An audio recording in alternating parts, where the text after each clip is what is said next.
Welcome back to LimQ Plus, everyone. On this channel, I'm 100%ing Breath of the Wild by a bit every day until the sequel comes out, Tears of the Kingdom, which is in 112 days. And while I'm still a little bit sick, it's definitely been getting a little bit better, so I'm comfortable actually talking today. And I actually wanted to talk about this topic for a long time because I've been roaming around Hyrule Castle getting Korok Seed after Korok Seed. And that topic is gonna be something that I still get asked about almost every... Wait, let me see if I have ancient arrows. Okay. I get asked about this almost every time, almost every stream still, which is kind of hilarious if you think about it. When new players play Breath of the Wild for the first time, they will beat the game, and then they will get to Hyrule Castle, beat Calamity Ganon, and then they're gonna be like, wait, didn't I just beat Calamity Ganon? Why on my save file is he still here? Essentially, oh god, essentially the problem that there is no post-game in Breath of the Wild. When you beat Calamity Ganon, on the save file afterwards, you will still... These are the worst enemies in the game, by the way. Hello? Yeah, you know what, I don't care. When you beat this game, and you beat Calamity Ganon, you get sent back to the start, basically, usually just before you started the boss fight. And Ganon will technically still be there, but the game actually knows that you have beaten it. You can tell by a little star that's on your profile.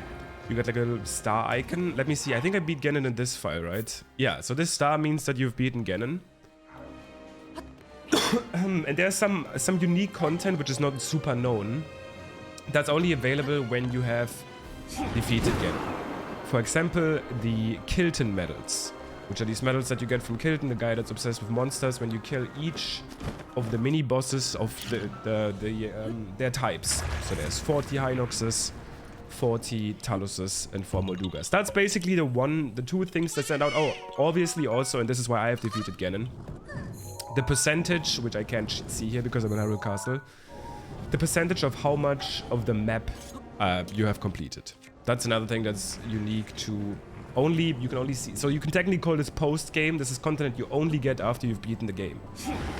Now, what's weird to me, and this is what I wanted to kind of theorize about today, is I think at one point in development, and this makes sense now that Tears of the Kingdom is coming up, I think the developers wanted the post-game of this game to be a DLC. They had the idea that once a little bit of time has passed, we're going to add a DLC and we're going to add more content to this vast world that we have already created for players to do things in when they have completed the game. And the reason I think so is because, for example, there is like, they made these pillars around Hyrule Castle. They made them blue in the final cutscene when you basically save Zelda. And there's this glitch called memory storage where you can technically go around... Well, it's not memory storage, it's a different version of it, but it doesn't really matter. Where you can run around in a version of Hyrule Castle that has the blue pillars. Basically, my theory is that they were acknowledging of the fact that it would be kind of weird not to have a post-game in this game. A lot of players wanted this. So they were planning on maybe doing a DLC for it, but decided that there's so much post-game they could do that they make a different game instead.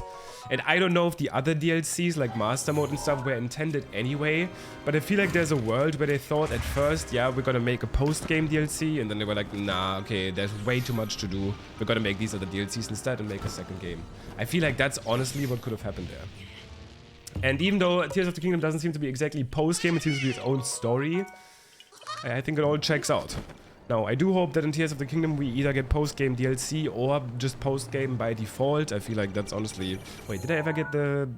Oh god, I don't remember if I got the Korok Seed on top of the second gatehouse.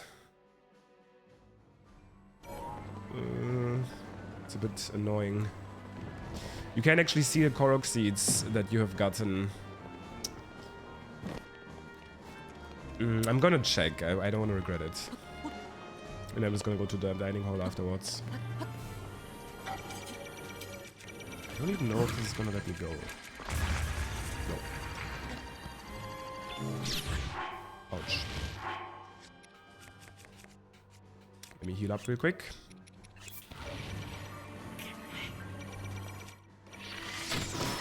But yeah, anyway, the point I'm making is that I think that's basically what happened.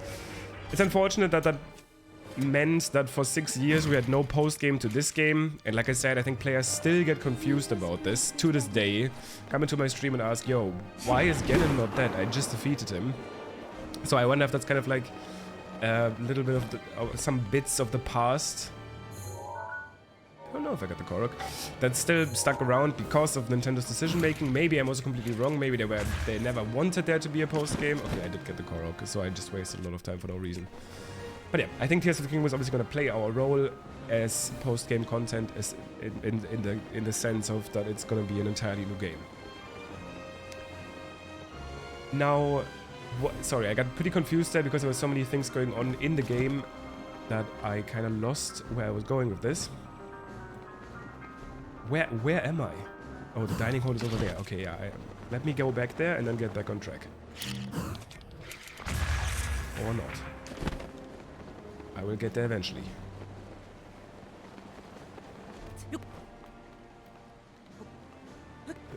Okay.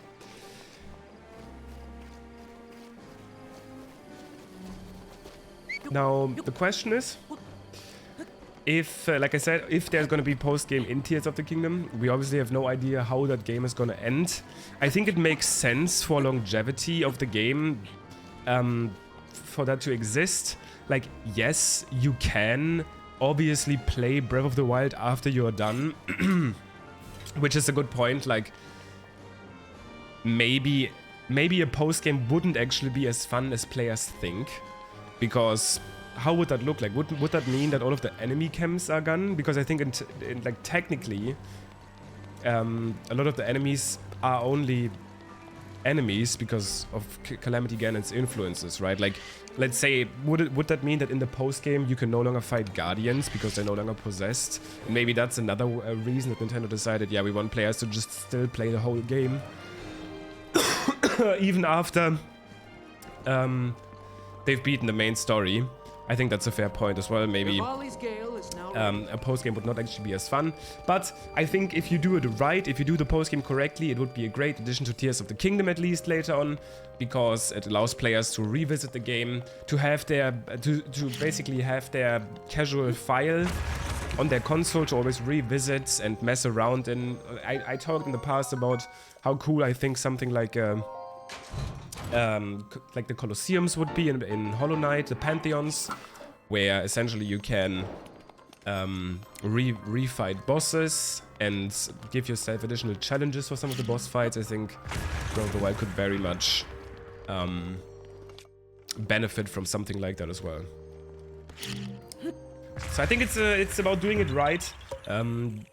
Odyssey, most people that I know have a game file where their post game is activated because it actually adds new content, new kingdoms, new moons and stuff. So I think it would be beneficial, but it's obviously about designing it right. If somehow the post game would lock you out of any content from the main game, like I just said with the Guardians as an example, like if Breath of the Wild had post game, but in the post game you can't beat Guardians anymore, that already would be annoying, because let's say you forgot to get a specific armor piece, like the ancient armor. Oh, turned out of skew. And then you couldn't get it anymore just because of the post game. That would obviously not be ideal. Okay, so I was trying to go for the speedrun strat maybe for the end of the video here. That would be cool to explain if I can eventually get it. The idea is that we are right here next to the dining hall, pretty far away from the Royal Guards chamber. And if we eventually can clip out of bounds, which for some reason is proving to be really hard, normally the skew is pretty forgiving.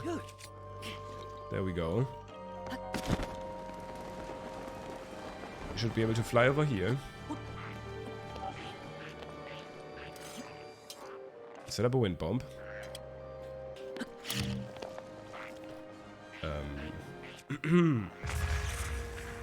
Set up a wind bomb. Any minute now. Oh, I made a big mistake.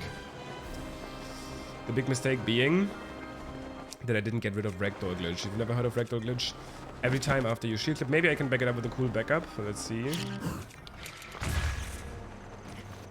No! That was almost such a cool backup. I might still be fine if I can somehow climb onto the roof here.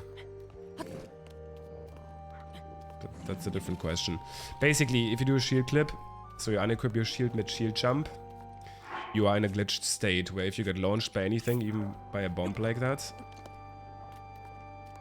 please, okay, nice, then you get, yeah, you can get launched. That's what happened there. That's why the wind boom failed.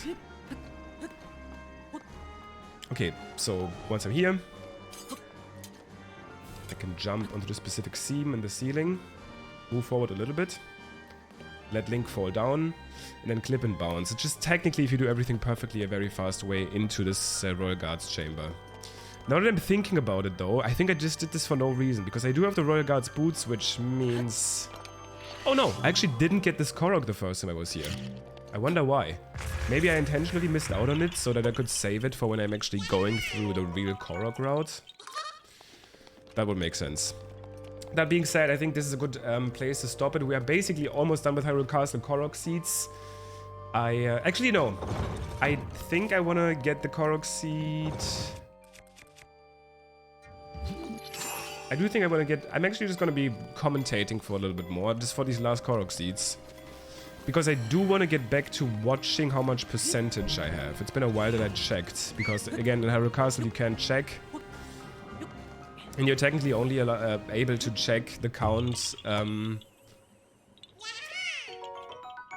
the normal map. But the Hyrule Castle map is different, which doesn't count that way. Also, while I was sick, I've been actually learning another speedrun that I'm going to be doing on my Twitch stream soon, that I'm actually looking forward to. It's proving to be really fun. So yeah, I should be back to streaming on Monday. As you can hear, I'm still definitely noticeably sick. And commentating on stream like this for like a long time would probably be a bad idea. So yeah, I'm not doing that until Monday.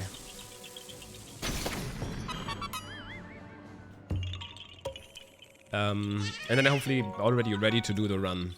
Because I definitely need to stream a lot on the last week of January. I can't believe how unlucky I was this week. And not this week, this month.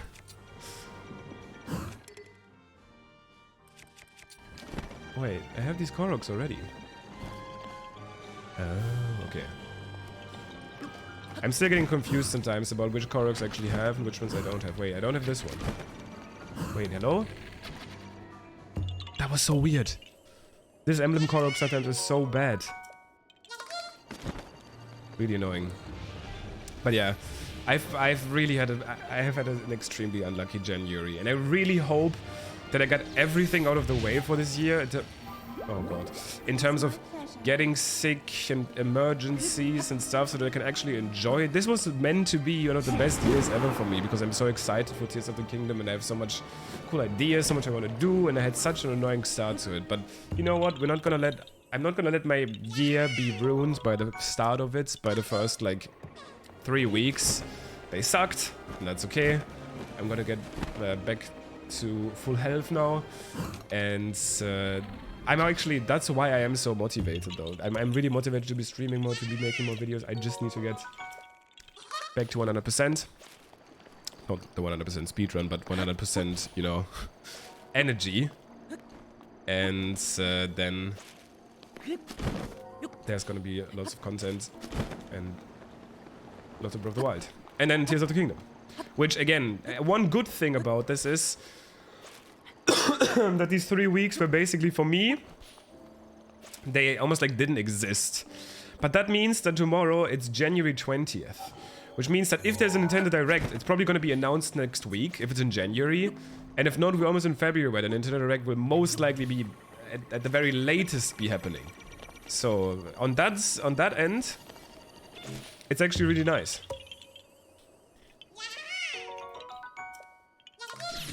Ow!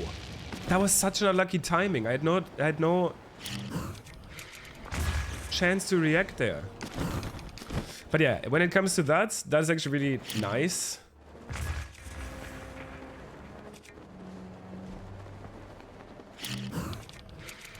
Because the direct is gonna be so soon now, when I get back to streaming. Like literally any day when I start my stream again on Monday, it can be announced. And that's exciting. Okay, so this is gonna be the last Korok I'm gonna be getting until tomorrow. Well, I will actually make my way to the castle walls where the next Korok will be. Just because that's where I can actually check the count. Which is the entire reason I came here in the first place. Also, we are getting low on health. Thankfully, there's some good resources right after Hyrule Castle. But before I make my way to the next major Korok collection area, it might be a good idea to make a quick pit stop to get more food. Okay. But even though I sound so sick, maybe you guys can tell on the mic, but you probably can, because I can hear it. I'm still pretty confident after this, because I was just able to talk for 15 minutes straight, so that's pretty good. This is where the next Korok seed is. This pinwheel over here. I'm on 50%, so that's actually really nice, and I got to verify that. 50.28%, 112 days to go. So we need to get around 0.4% every day. It's pretty chill. Looks like the map is looking good. Actually, yeah, I wanted to do this for a while. I actually just reinstalled the DLC the other day. That's pretty satisfying. That's pretty satisfying looking. If you wanted to see the hero's path at one point. It's going to be fun to look at once we actually have all 900 Korok seeds. But yeah, obviously it's not super complete because sometimes I do wind bombs. But yeah, anyway, thank you guys for watching today. Tomorrow should be another normal commentated video. Appreciate you for hanging out, and I'll see you there.